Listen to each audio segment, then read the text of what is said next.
Now, I wanted to just, before we left this model, look at some formulas.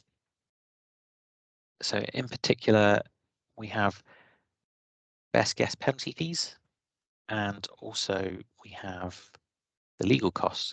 So this was a little similar to what we looked at before. So it's just looking at the variable table. So we've got a legal cost, which is uncertain. It's a triangle distribution, $5,000 in the center of that distribution. Linked it to an activity in the program that's worth 8 days duration, and then it's got its symbol as legal F, the legal fees, and you can see that's multiplied against the duration of that activity with plus $10,000 for disbursement fees. So that gives us that output there in the formula. You could also reference other parts of the model. So if you were down here on, say, design house contract, you could say reference another part of the cost model. So it could actually be coming from somewhere else. So you could be using your other top node that is, simulating kilograms and tons or millions of dollars per square mile or whatever it might be, and then referencing some scenario that's been modeled elsewhere, and then feed that back in to help create a cost output here. So in this case, it's just referencing another part of the model. So it's looking at the amount of cost on materials, which is $5.8 million. And you can see the formula here in brackets, this time just not square ones. These ones are fine for the parentheses. Materials, and we'll just take 20% of the overall material cost and add that to the design house cost. And then that's going to be our design house contract. That's the worth of that contract. And then the other one is the best guess penalty fee. So we don't plan to fail, but we do have to recognize the contractual reality that when we sign those contracts, if there are any delay penalties or anything like that, or let's say, like I was involved in a railway job once where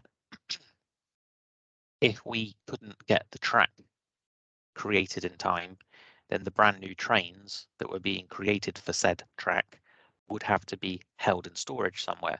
So the owner operator in this scenario would have incurred some kind of warehouse storage fee as a form of delay penalty. So it doesn't necessarily have to have been defined in the contract, but they would have been liable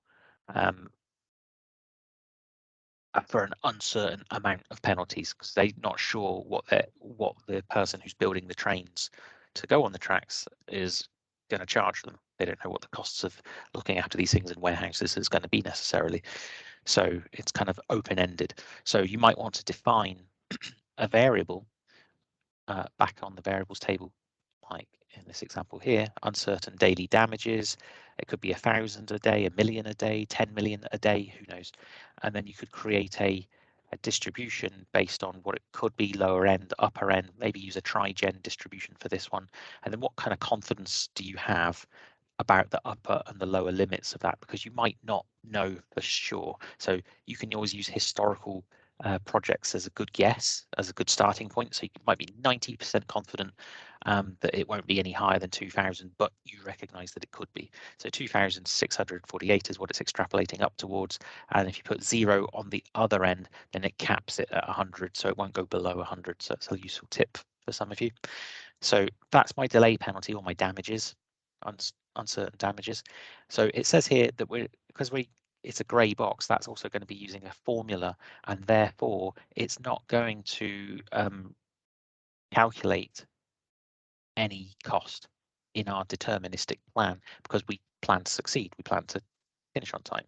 So if we then come down here and we've used the variables, we've then selected an activity. So in this case, it's going to be the very final activity, final testing on site. So we've added that in here. So that's activity R0150. We can now make a formula. And if you take a moment to drink that one in and understand it, I'm using a mixture of square bracket parentheses and sort of regular curved ones.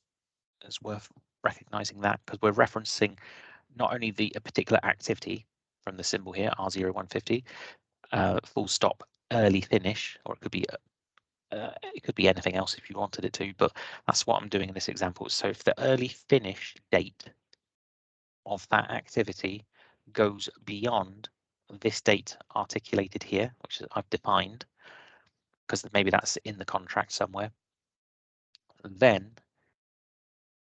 multiply by the delay penalty, delay pen, which is this symbol here. So that means on an iteration by iteration basis, for every time we have a project that delays beyond that point, we're going to start incurring this unwanted delay penalty. So $0 or pounds, euros at the moment, but let's run a simulation. So let's run 1,000 iterations.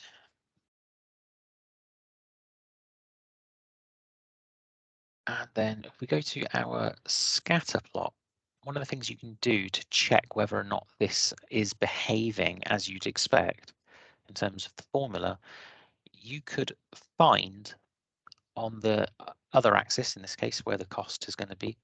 If we go down to the project and then the other costs, the best guess penalty fees, we can see the shape that it is making is a kind of cone.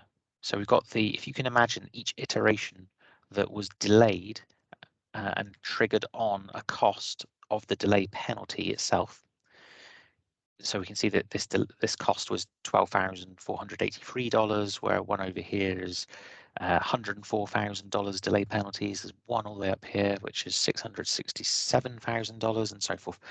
But what's actually happening is it's telling me the formula was working because there is $100 per day, but here is closer to $2,600 per day.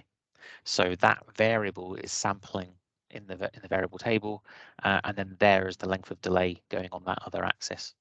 So it just is nice to be able to sense check that the things that you're writing, your coding in the formula section is behaving as you'd expect. It's worth checking those things.